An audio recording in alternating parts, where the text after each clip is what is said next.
नमस्कार दोस्तों, मैं देवेश कुमार महामना परिवार यूट्यूब चैनल में आपका स्वागत करता हूं और एक बार फिर से इतिहास के कुछ महत्वपूर्ण प्रश्नों का लेखा जोखा लेकर आपके सामने हाजिर हूं। तो दोस्तों शुरू करते हैं आज का वीडियो। पहला प्रश्न है, इलाहाबाद में कुंभ मेले का आयोजन किस शासक ने शुरू किया था? तो दोस्तों इसका सही उत्तर होगा हर्षवर्धन।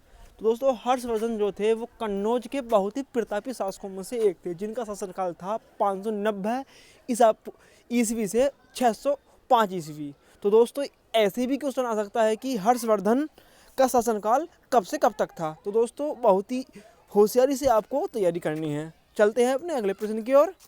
उपनिषदें पुस्तकें संबंधित हैं। तो दोस्तों इसका सही उत्तर होगा जो उपनिषदें पुस्तक हैं वो हमारे दर्शन से संबंधित हैं। अब चलते हैं अपने अगले प्रश्न की ओर। पहला भारतीय शासक कौन था जिसका भारत से बाहर का क्षेत्र था? तो दोस्तों इसको आप ऐसे समझिए कि वह भारत का कौन सा शासक था जो भारतीय ना होके कहीं बाहर से आकर के भारत का शासक बना। तो दोस्तों वो पहला शासक था भारत का कनिष्क, क्योंकि ये जो शासक था ये चीन की यूची जाति से संबंधित था। और जो भारत में यूची जाति का पहला जो शासक था वो था कुशल कड़फिसस प्रथम।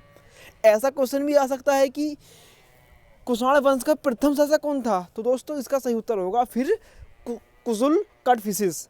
अगर ये पूछ लिया जाए कि भारत का सबसे प्रतापी शासक कौन था कुषाण वंश का, तो दोस्तों इसका सही उत्तर होगा कनिष्क। चलते हैं अपने अगले प्रश्न की ओर। सिंधु घाटी सभ्यता का सबसे मान्य देवता कौन था? तो दोस्तों इसका सही उत्तर होगा शिव। यदि दोस्तों आपसे पूछ लिया जाए कि सिंधु घाटी सभ्यता के लोग किसकी पूजा करते थे, तो दोस्तों यहाँ पर आपको थोड़ा चौकस रहने की ज़रूरत है। तो यहाँ दोस्तों अगर आपको ऐसा क्वेश्चन देखने के लिए मिलता है तो आप उत्तर लिखेंगे मातृ देवी या प्रकृति देवी। तो दोस्तों चलते हैं अपने अगले प्रश्न की ओर। झेलम और चिनाब नदियों के बीच का शासक कौन था? यहाँ ये कह सकते हैं कि पंजाब का शासक कौन था? तो दोस्तों इसका सही उत्तर होगा राजा पोरस। देखते हैं अगला प्रश्न। उत्तर भारत का अंतिम हिंदू सम्राट कौन था? तो दोस्तों सही प्रश्न को पहले सही तरीके से हमको देखना है कि प्रश्न क्या कह रहा है। तो दोस्तों प्रश्न कह रहा है उत्तर भारत का अंतिम हिंदू सम्राट कौन था? तो दोस्तों जैसे अभी ऊपर हमने देखा हर्षवर्धन इसका सही उत्तर है।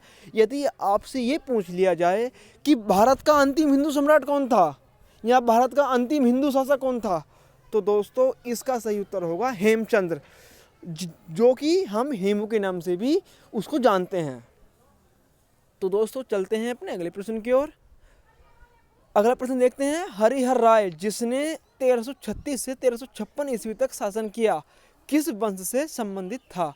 तो दोस्तों इसका सही उत्तर होगा संगम वंश।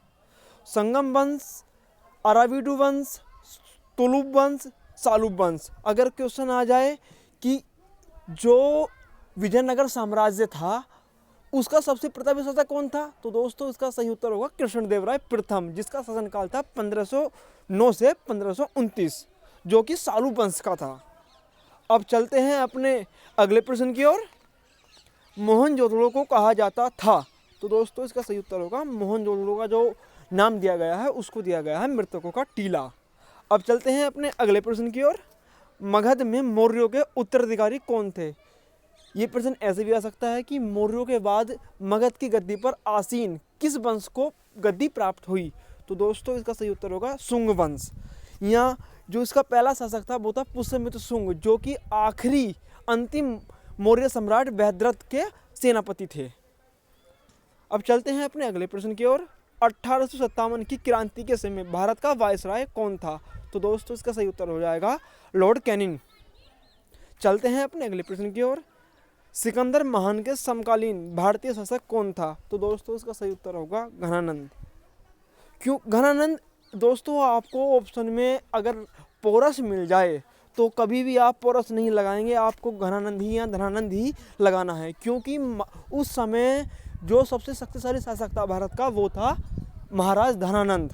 तो जो समकालीन किसी को देखते हैं या मानते हैं तो उस देश या उस राज्य के सबसे शक्तिशाली राजा को ही समकालीन माना जाता है। यहाँ आपसे पूछ लिया जाए कि महारानी एलिजाबेथ के समकालीन किस शासक को रखा जाता है, तो दोस्तों इसका आपका उत्तर हो जाएगा महान अकबर। चलते हैं अपने अगले प्रश्न की ओर। पद्मावत के लेखक कौन हैं? तो दोस्तों पद्मावत के जो लेखक हैं वो हैं मलिक मोहम्मद जायसी।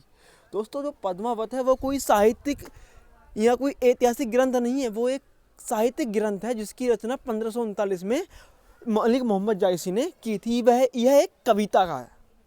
चलते हैं अपने अगले प्रश्न की ओर। अकबर के अधीन सेना के प्रमुख को क्या कहा जाता था? तो दोस्तों इसका सही उत्तर होगा मीर बख्शी। यह ऐसे ही बता सकता कि अकबरकालीन शासन राज्य में मीर बख्शी को क्या कहा जाता था, तो इसका हो जाएगा सेना का प्रधान प्रमुख। चलते हैं अपने अगले प्रश्न की ओर। अकबरकालीन शासन में टोडरमल किस पद पर आसीन थे? तो दोस्तों इसका सही उत्तर होगा वित्त विभाग। चलते हैं अपने अगले प्रश्न की ओर। गौतम बुद्ध के प्रवचनों की भाषा थी? तो दोस्तों इसका सही उत्तर होगा पाली। यदि आपसे पूछ लिया जाए कि महावीर जैन के प्रवचनों की भाषा कौन सी थी, तो दोस्तों उसका सही उत्तर होगा प्राकृत भाषा। देखते हैं अपना अगला प्रश्न। टीपू सुल्तान कहाँ के शासक थे? तो दोस्तों टीपू सुल्तान मैसूर के शासक थे, जो कि 1799 में श्रीरंगपट्टम के चौथे मैसूर युद्ध में वीरगति को प्राप्त हो गए थे। यहाँ दोस्तों आपसे यही पूछ लिया जाए कि टीपू सुल्तान के पिता का क्या नाम था, तो दोस्तों इनके पिता का नाम था हैदर अली। यदि दोस्तों आपको वीडियो पसंद आए तो लाइक कीजिए, सब्सक्राइब कीजिए और पढ़ते रहिए। और यदि आपको कोई दिक्कत है तो हमको कमेंट बॉक्स में आप लिख सकते हैं, हम आपकी दिक्कतों को दूर करने के लिए हाजिर हैं। धन्यवाद।